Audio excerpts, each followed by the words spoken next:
بسم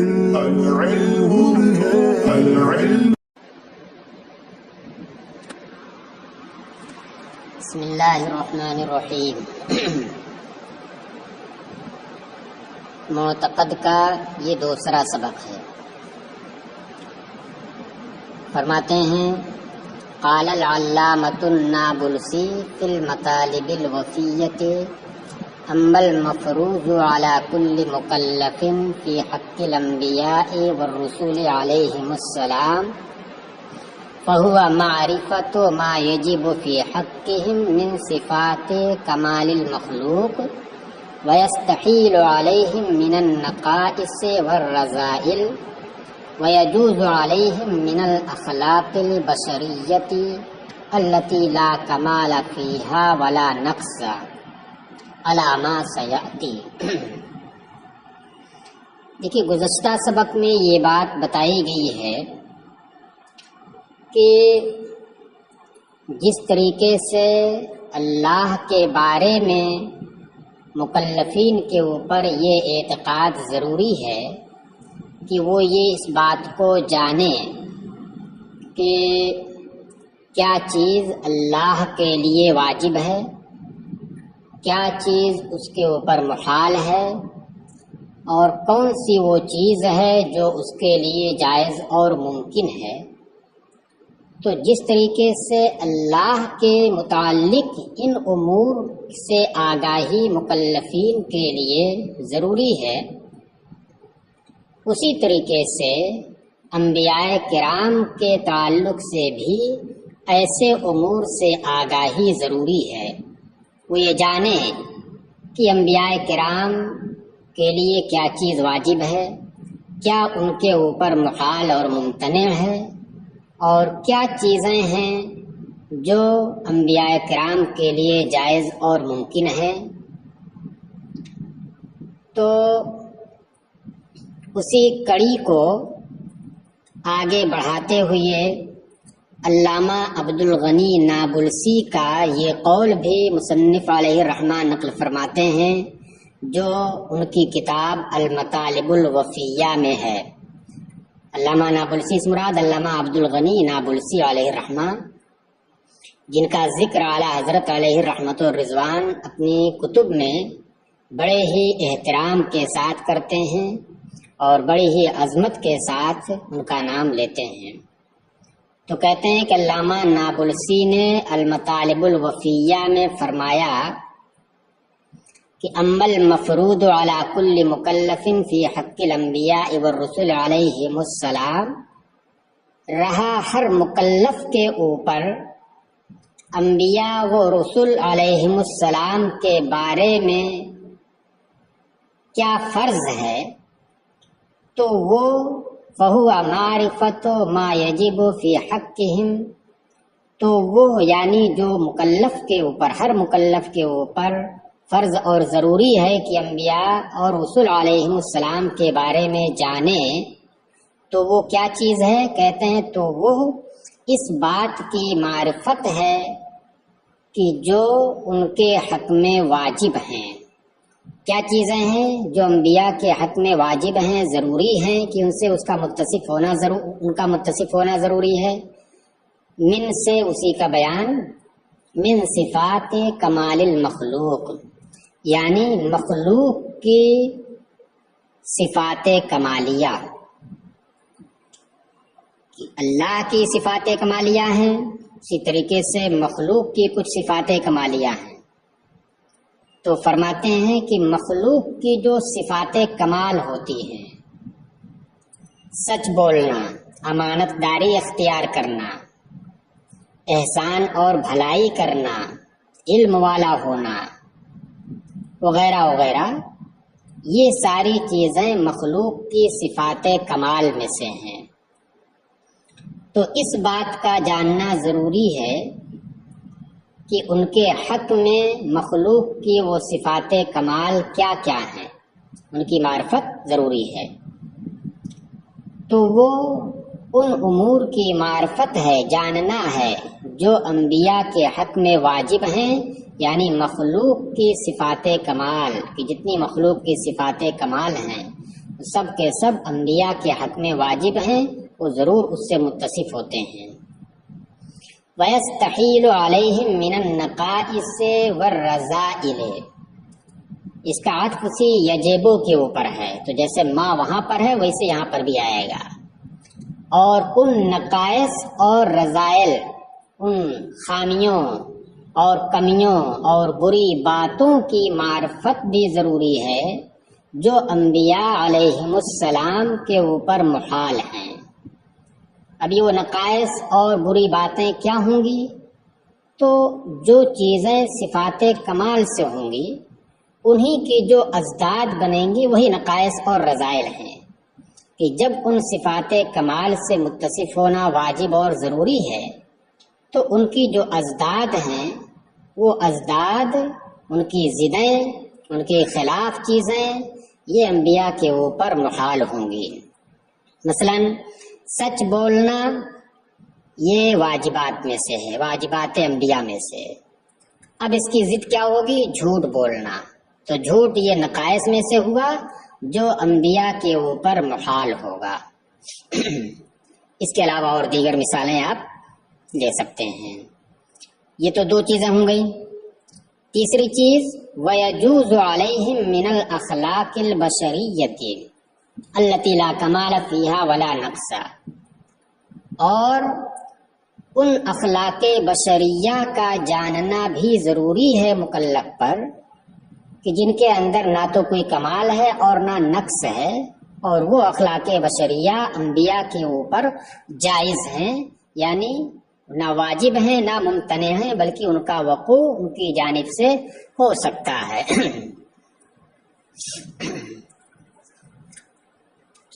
وَيَجُوزُ عَلَيْهِمْ، تو اب خلاصہ یہ ہوا، بتانا ہی چاہتے ہیں کہ علامہ عبدالغنی نابلسی کہ ہر مکلف کے اوپر یہ فرض ہے کہ وہ ان صفات کمال کو جانے جو انبیاء کے حق میں واجب ہیں، اور ان خامیوں اور برائیوں کو، بری باتوں کو بھی جانے جو انبیاء کے اوپر محال ہیں، ہو ہی نہیں سکتی ان کی جانب سے، اور ان امور کو بھی جانے جو انسانی اخلاق ہیں، انسانی عادات ہیں، کہ جو نہ تو واجب ہیں نہ محال ہیں بلکہ انبیاء کے اوپر جائز اور ممکن ہیں۔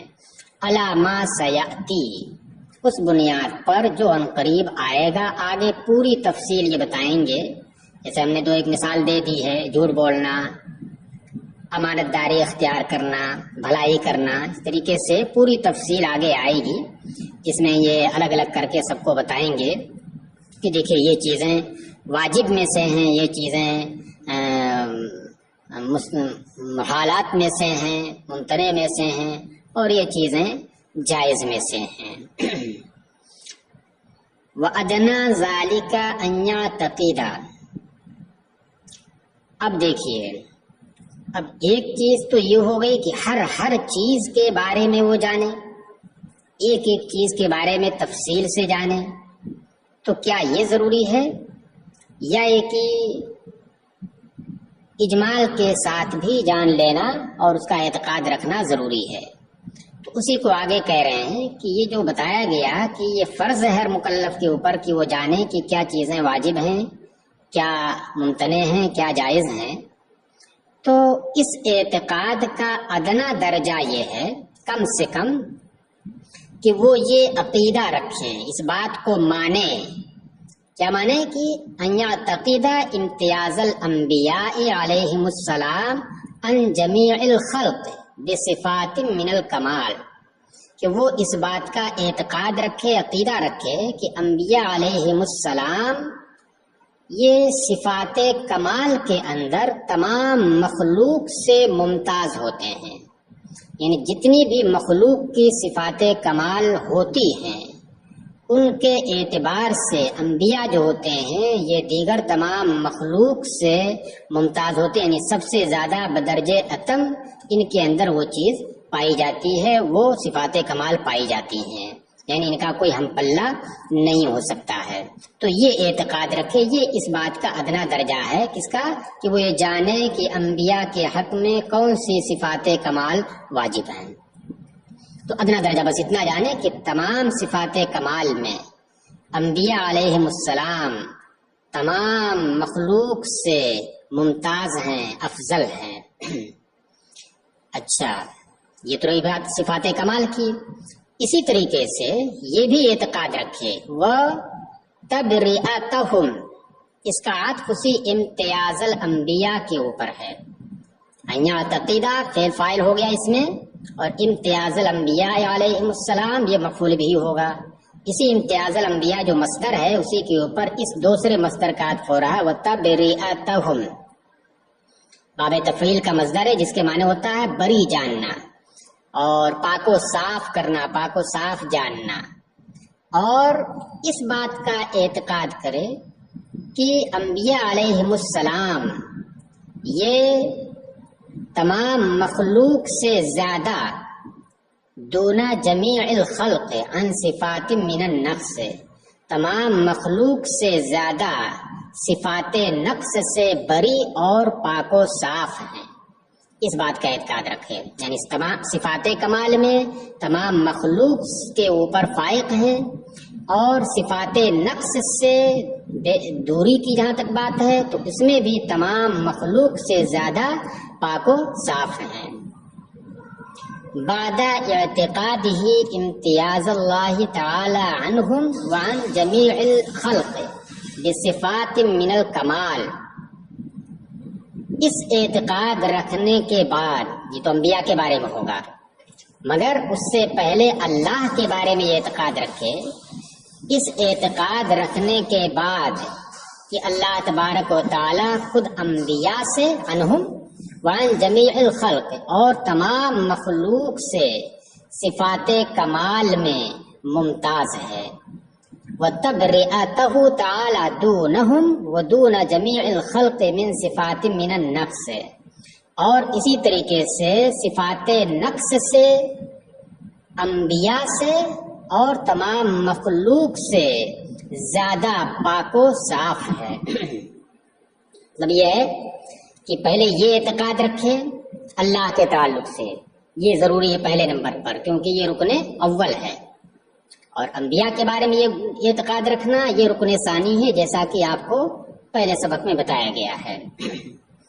تو رکن اول یہ ہے کہ پہلے اللہ کے بارے میں یہ اعتقاد رکھے کہ اللہ تبارک و تعالی انبیاء سے اور انبیاء کے نیچے جتنی تمام مخلوقات ہیں ان تمام سے زیادہ صفات کمال سے متصف ہے، اسی طریقے سے ان تمام سے زیادہ صفات نقص سے پاک و صاف ہے۔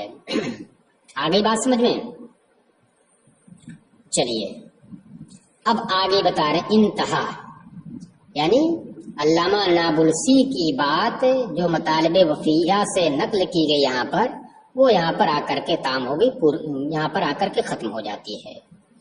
اب آگے ہیڈنگ آ رہی ہے وَيَنبَغِي أَن تَعْلَمَ أَنَّ الْأَنبِيَاءَ عَلَيْهِمُ السَّلَامُ وَسَائِطُ بَيْنَ اللَّهِ تَعَالَى وَخَلْقِهِ، اور یہ مناسب ہے کہ تم جان لو کہ انبیاء علیہم السلام اللہ تعالی اور اس کی مخلوق کے درمیان واسطے ہیں، ذریعے ہیں، کہ اللہ کے پیغام کو اس کی مخلوق تک پہنچاتے ہیں۔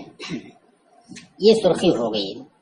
اب اس کے تحت مصنف علیہ رحمہ یہ بتائیں گے، جس کا خلاصہ یہ ہے کہ دیکھیے انبیاء علیہم السلام ظاہر کے اعتبار سے انسان ہیں، مگر باطن کے اعتبار سے، روح کے اعتبار سے یہ فرشتوں جیسی روحوں والے ہیں۔ یعنی یہ دونوں چیزوں کے، دونوں صفات کے جامع ہیں، ارواح ملکیہ کے اور اشباح بشریہ کے، یعنی باطن کے اعتبار سے فرشتوں سے اور ظاہر کے اعتبار سے انسانوں سے۔ تو ظاہر کے اعتبار سے، جسم جثے کے اعتبار سے، رنگت کے اعتبار سے، اپنے جسم کے ڈھانچے کے اعتبار سے آپ انسان ہیں، اس میں کوئی شک نہیں، لیکن باطن کے اعتبار سے، روح کے اعتبار سے آپ جو ہے فرشتوں سے کے زمرے میں آتے ہیں، تو آپ دونوں کے جامع ہیں۔ اس پر دلیلیں بھی دیں گے کہ بتائیں گے اس پر تفریح کر کے، لہذا کہیں پر ارواح ملکیہ، روح ملکی اور روح باطن ملکی کا ظہور دکھائیں گے کہ دیکھیے اس کے ظہور کی وجہ سے یہ چیز واقع ہوئی، اور ظاہر کا اعتبار کر کے دکھائیں گے کہ دیکھیے کہ بشری تقاضے کے مطابق یہ چیزیں ان سے واقع ہوتی ہیں۔ تو دونوں کو مثال دے کے سمجھایا ہے۔ اب اس بات کو کہ ارواح ملکیہ سے آپ متصف ہیں، تو اس کو سمجھایا ہے کہ دیکھیے جب نبی کریم صلی اللہ علیہ وسلم نے صوم وصال سے منع فرمایا امت کو، اور خود سرکار صوم وصال رکھتے تھے۔ صوم وصال کا مطلب یہ ہوتا ہے کہ چند روزوں کے درمیان بیچ میں افطار نہ کرنا، مسلسل روزے ہی رکھنا، وقت ہو جانے کے بعد بھی افطار نہ کرنا، بغیر افطار کی ہوئے 2 روزوں کو آپس میں ملا دینا۔ تو اس سے سرکار نے اپنی امت کو منع فرمایا۔ تو جب امت کو منع فرمایا تو کچھ صحابہ نے عرض کیا کہ سرکار آپ تو صوم وصال رکھتے ہیں، تو اس وقت آپ نے جو بات فرمائی ہے، ارشاد فرمائی ہے، اس سے یہ ثابت ہوتا ہے کہ روح ملکی کے آپ مسار ہیں۔ فرمایا کہ لست کہیئتکم ابیت علی عند ربی یطعمنی ویسقینی، کہ میں تمہارے جیسا نہیں ہوں، تمہاری صفت اور تمہاری ماہیت جیسا نہیں ہوں کہ تم خالص انسان ہو۔ میں اپنے رب کے حضور رات گزارتا ہوں اس حال میں کہ وہ مجھے کھلاتا ہے اور مجھے پلاتا ہے۔ تو اب دیکھیے فرشتے کھاتے پیتے نہیں ہیں، میں اپنے رب کے حضور رات گزارتا ہوں، مجھے کھلاتا اور پلاتا ہے، جس کا مطلب یہ ہوا یہ نہیں ہے کہ وہ مجھے کھانا کھلاتا، حقیقت میں کھانا کھلاتا اور پلاتا ہے، نہیں، بلکہ مطلب یہ ہے کہ میں اللہ کا ذکر اور اس سے مناجات جو کرتا ہوں تو اس کی وجہ سے اللہ میرے اندر سے بھوک اور پیاس کے احساس کو ختم کر دیتا ہے، جس طریقے سے فرشتوں کے اندر بھوک اور پیاس نام کی کوئی چیز نہیں ہوتی ہے۔ یہ مطلب ہوا کہ بھوک اور پیاس کا احساس میرے اندر نہیں ہونے دیتا، نہیں ہوتا ہے۔ تو یہ کیا چیز ہوئی، یہ کس وجہ سے آئی؟ ایک انسان ہو تو اس طریقے سے صوم وصال رکھے تو یہ تو بہت مشکل ہے۔ جب انسان ہے تو اس کا جسم جو بنایا گیا ہے تو ایک وقت کے مقررہ وقت کے بعد اسے کھانا چاہیے، اسے پانی چاہیے، ورنہ وہ ہلاک ہو جائے گا، کمزور ہو کر کے ختم ہو جائے گا۔ اور سرکار کہہ رہے ہیں کہ مجھے میرے رب کی جانب سے کھلایا پلایا جاتا ہے، یعنی مجھے وہ قوت عطا کی جاتی ہے کہ جس قوت کی وجہ سے مجھے بھوک اور پیاس کا احساس نہیں ہوتا ہے۔ اور اس کے علاوہ رہی بات انسان ہونے کی تقاضے کے مطابق، تو آپ کے جسم کے اوپر آپ کا جسم جو ہے یہ بشری تقاضے کے مطابق ہے، لہذا ایک بشر جس طریقے سے چلتا پھرتا ہے اسی طریقے سے آپ بھی چلتے پھرتے ہیں، جس طریقے سے وہ کھاتا پیتا ہے آپ بھی کھاتے پیتے ہیں، جس طریقے سے اس کے اوپر مختلف قسم کے عوارض لاحق ہوتے رہتے ہیں، طاری ہوتے رہتے ہیں، اسی طریقے سے انبیاء کے اوپر بھی اس طرح کے عوارض لاحق ہوتے رہتے ہیں، بیمار ہونا، ٹھنڈا ہونا، گرم ہونا، یا جو بھی چیزیں اس طرح کی ہیں۔ تو وہی بتا رہے ہیں فَخُلِقُوا مُتَوَسِّطِينَ بَيْنَ الْأَرْوَاحِ الْمَلَكِيَّةِ وَالْأَشْبَاحِ الْبَشَرِيَّةِ جَامِعِينَ بَيْنَ الْأَسْرَارِ الْبَاطِنِيَّةِ وَالْأَنْوَارِ الظَّاهِرِيَّةِ۔ بس چونکہ یہ واسطے ہیں انبیاء کے درمیان، اللہ کے درمیان اور اللہ کی مخلوق کے درمیان،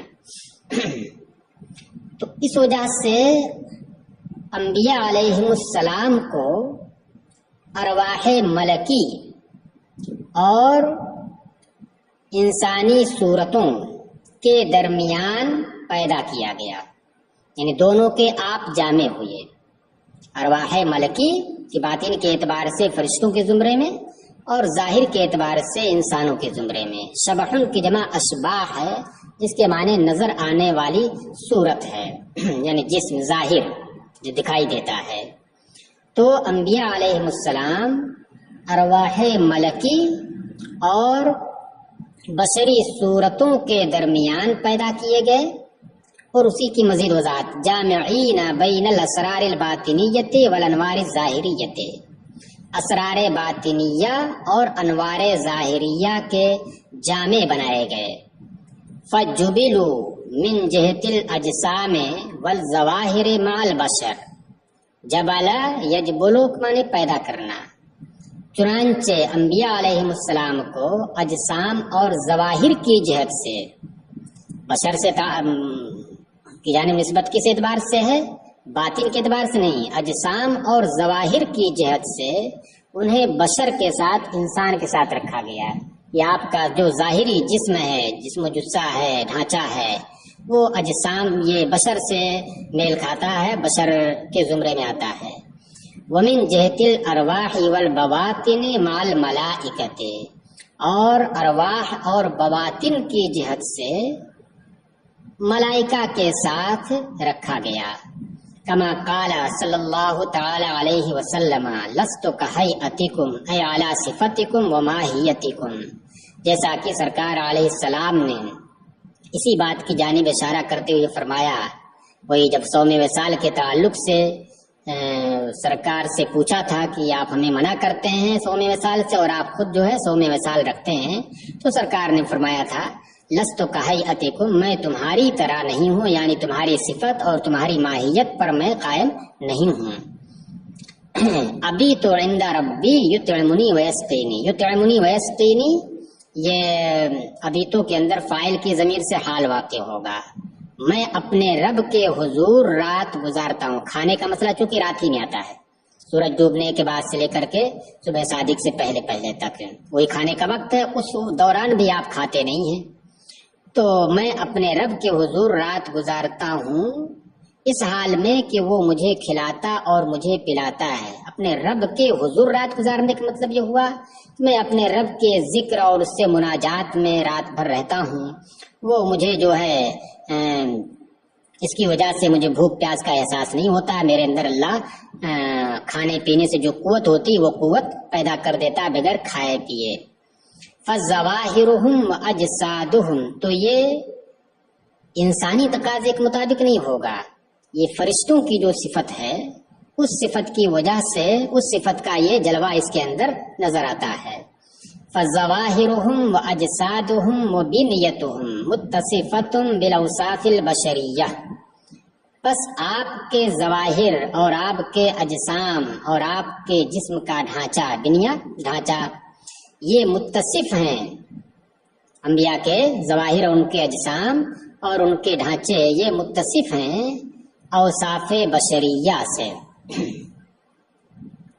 یعنی اس کی جو شکل و صورت ہوگی، اس کی جو رنگت ہوگی، یہ سب متصف ہوں کس سے؟ اوصاف بشریہ سے، کہ انسانی اوصاف جو جسم کے اندر ہوتے ہیں وہ اوصاف آپ کے اندر ہیں، آپ کے جسم میں۔ یجوز علیہا تریان ما یطرأ علی البشر من الاعراض والاسقام ونعوت الانسانیت،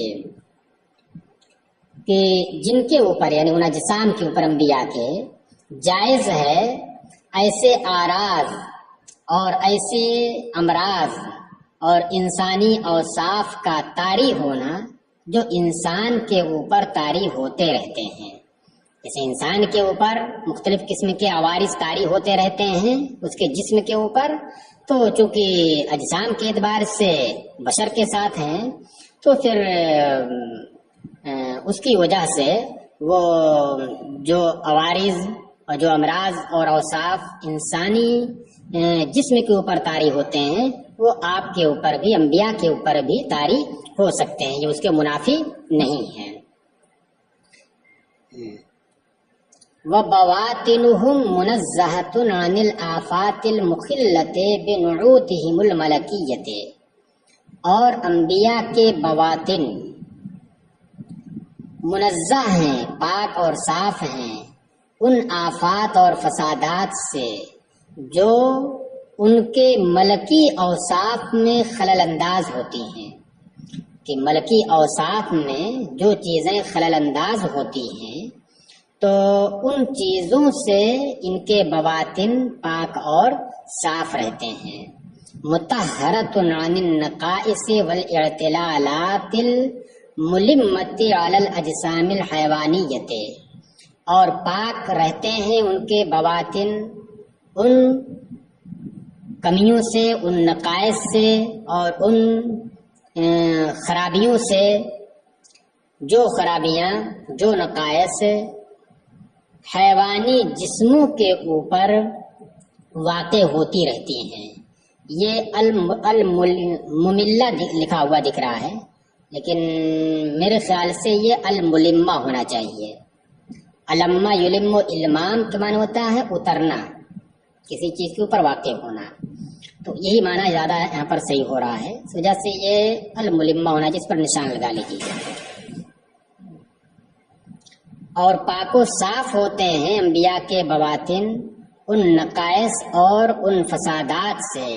اعتلال کی جمع اعتلالات، اس کے معنی وہی ہے نقائص، خامی اور خرابی. ان خرابیوں سے، ان نقائص سے پاک ہوتے ہیں جو حیوانی اجسام کے اوپر واقع ہوتے ہیں. کذا قال القاضی، امام قاضی عیاض نے ایسا ہی کہا ہے. وقالا، اور یہ بھی کہا ہے امام قاضی عیاض نے کہ والنبی وان کان من البشر ويجوز على جبلته ما يجوز على جبلة البشر فقد قامت آگے بتانا یہ چاہتے ہیں کہ دیکھیے کہ بلا شبہ نبی یہ انسان سے ہیں، ظاہر کے اعتبار سے، اجسام کے اعتبار سے، اور اس کے اعتبار سے ان کی فطرت کے اوپر وہ چیزیں واقع ہونا جائز ہیں جو فرشتوں کی، جو انسان کی فطرت کے اوپر جائز ہیں.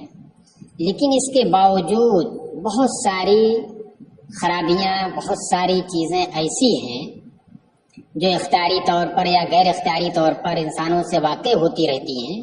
ان بہت ساری خرابیوں سے، آفتوں سے نبی جو ہوتا ہے وہ پاک و صاف ہوتا ہے، اور اس بات پر قطعی دلائل بھی قائم ہیں اور امت کا اجماع بھی اس کے اوپر قائم ہو چکا ہے.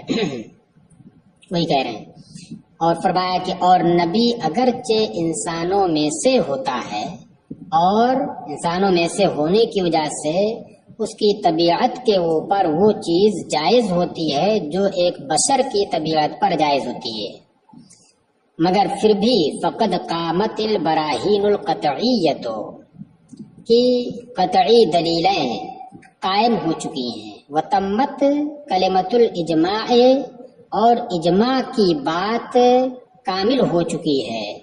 علی خروجہ وتنزیہہ عن کثیر من الآفات، اس بات پر کہ نبی پاک ہوتا ہے اور خارج ہوتا ہے ان بہت سی آفات سے، بہت سی خرابیوں سے جو اختیاری طور پر اور غیر اختیاری طور پر واقع ہوتی ہیں انسان کے اوپر.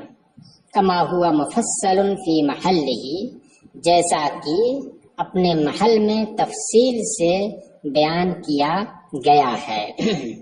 تفصیل سے اس کو بیان کیا کیا کن کن چیزوں سے جو ایک انسان ہونے کی وجہ سے تو جائز ہیں، لیکن پھر بھی جو ہے انبیاء علیہ السلام اس بات سے پاک و صاف ہوا کرتے ہیں. وہ اپنے محل میں تفصیل سے بیان کیا گیا ہے. انشاءاللہ آگے تفصیل سب آئے گی.